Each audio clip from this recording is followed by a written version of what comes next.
Hello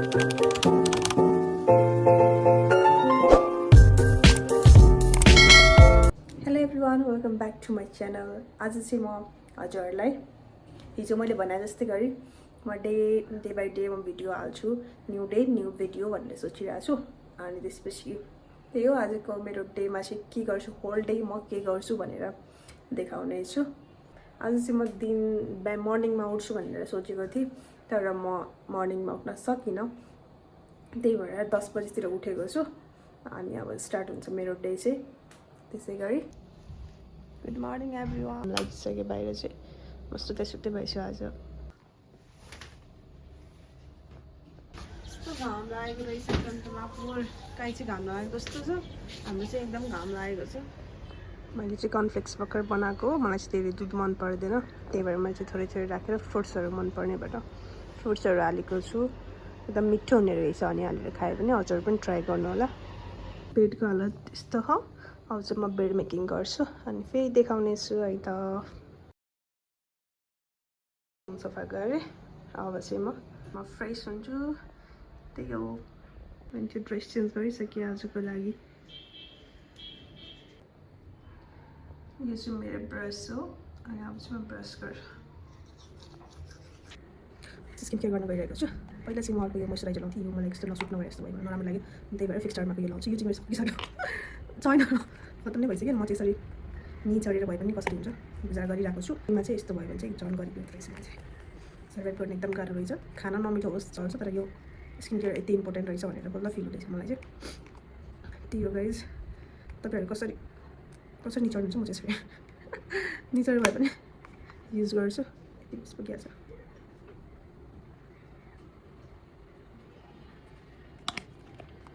सकिसक्यो।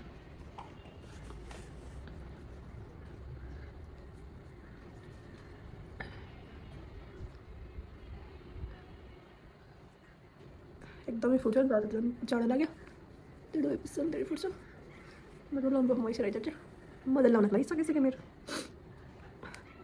त्यही हो, के कुरा गर्ने एउटा कुरा त मेरो के पनि छैन कुरा गर्नको लागि। अहिले मेरो यो सिजनमा मेरो कपाल झरेर यस्तो भएको छ, ड्यान्ड्रफ र हेयरफल हेर्नु ल भएर अझ म तेलहरू केही पनि युज गर्दिनँ कपालमा। अनि म चाहिँ ब्युटी एफिलिएसनको सनस्क्रिन मेरो लागि एकदम राम्रो छ, मलाई एकदम मनपर्छ। म चाहिँ यही युज गर्छु। एकदम सक्ने लागिसक्यो। हामीले चाहिँ घरभित्र बसेर पनि सनस्क्रिनहरू चाहिँ दिनमा 2 देखि 3 चोटिसम्म एप्लाई गर्नुपर्ने हुन्छ।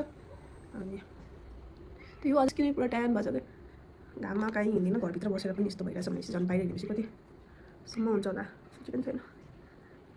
मलाई पहिला मन पर्दैन थियो क्या यो ब्युटी एफिलिएसनको, एकदम मेरो नराम्रो खालको परेर रहेछ, डुप्लिकेट रहेछ। अनि मैले युज गरेको होला, अनि त्यसपछि मलाई मन पर्ने राम्रो हुँदैन भने सबैले राम्रो छ भने रिभ्यूहरू देखि टिकटकमा, अनि हेर्दा जाँदाखेरि राम्रो रहेछ। एउटा म अहिले किनेको चाहिँ राम्रो खालको रहेछ।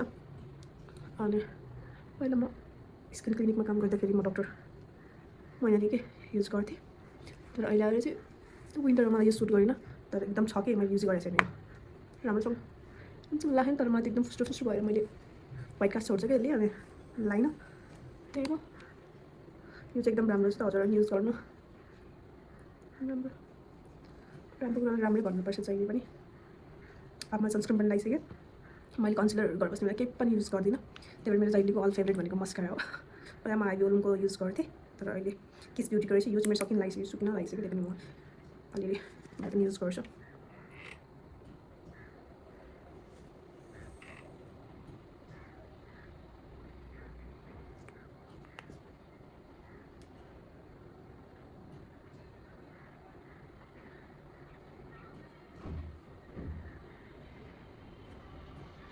एकदम राम्रो हुन्छ यो चाहिँ। मस्कारा नलागेपछि त के नलाएको के छुट्याए जस्तो डे नै कम्प्लिट हुँदैन यो नलागेको मेरो।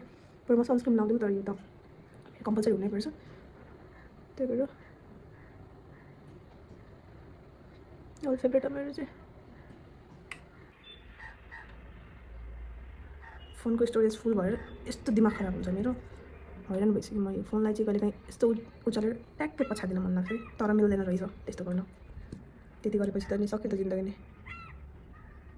फोन किनेको पैसा तिरिसकेको छैन, अब फोन फाल्न थाल्यो भने त म के गर्नु। कति कुराहरू चाहिँ हामीले चाहेर पनि गर्न मिल्दैन, त्यसमा चाहिँ मेरो यो मोबाइल फाल्ने पर्छ। त्यही हो, मस्कारा लगायो। अब म चाहिँ मेरो स्किन केयर भने त्यति हो। केही छैन मस्कारा मोइस्चराइजर सनस्क्रिन बस मोस्ट इम्पोर्टेन्ट भनेको यो मिनी ट्याङ्गोको यो के अरे लिप ग्लस यति मनपर्छ मलाई यति मतलब फ्यान के एकदम बिग फ्यान हो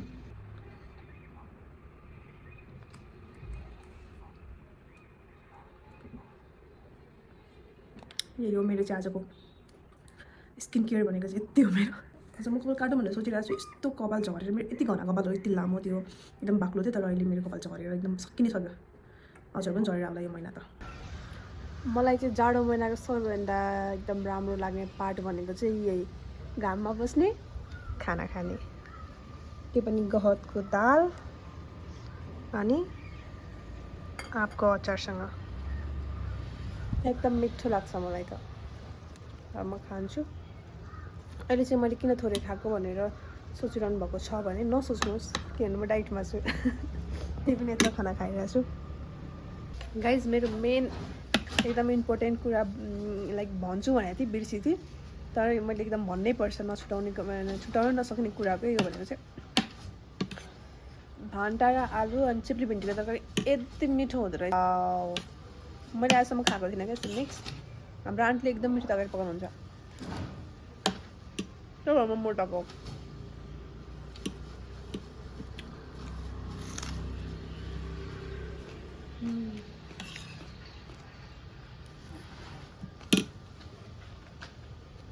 यसरी खाएपछि को मोटाउँदैन म त मोटाउँछु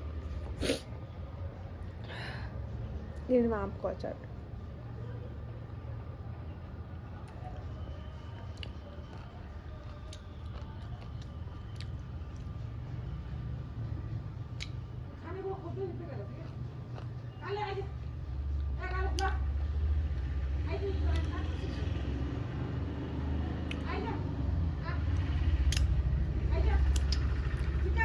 अङ्कलले खनिरहनु भएको छ अनि त्यसपछि यहाँ के रहेछ पिडालु ल के भन्छ पिडालु त भन्छ नि पिडालु एकदम मेहनती हुन्छ हाम्रो अङ्कल चाहिँ हो आलुको तरकारी अब खानुपर्छ कति धेरै रहेछ नि कृषि काम गर्दैछु म कृषि काम गर्नुहुन्थ्यो सबैको घरमा हुन्छ ला फर्पछि आँखामा सबै घरमा गर्छन् नि म त जानी कृषक त्यसो भए तपाईँ कस्तो लाग्छ तपाईँ त्यो लाइफ एकदम ठिक लाग्छ नि राम्रो लाग्छ इन्डियालाई के भन्छ धनियाँ भन्छ त यहाँ नि इन्डियामा कोटले भन्छ अङ्कलहरू चाहिँ पश्चिमको हुनुहुन्छ आछामको अनि त्यही भएर अङ्कललाई चाहिँ आछामतिरको र यहाँ काठमाडौँ सिन्धुली यतातिरको चाहिँ ल्याङ्ग्वेजहरू एकदम डिफ्रेन्ट टाइपको हुँदो रहेछ होइन अरू कुरा पनि एकदम कति कुराहरू कति डिफ्रेन्ट हुन्छ क्या म त कति धेरै कुराहरू बुझ्नै सक्दिनँ त्यही पनि आन्टीले अङ्कलले बुझाउनुहुन्छ मलाई त खानेकुराहरू पनि कति डिफ्रेन्ट हुने रहेछ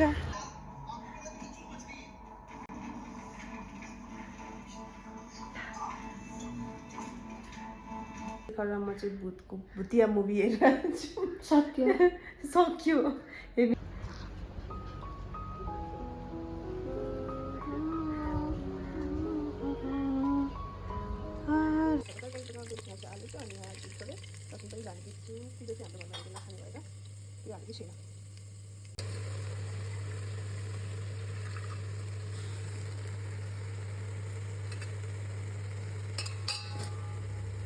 सकिसकेपछि हाल्नुलाई मजाले चलाइदिनु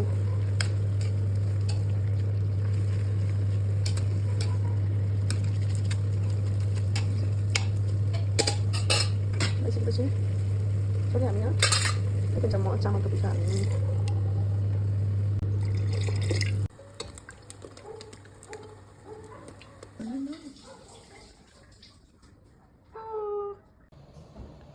यो गाइज मेरो आजको दिन चाहिँ यसरी नै बित्यो थ्याङ्क्स फर वाचिङ मेरो भिडियो हेर्दै गर्नु होला बाई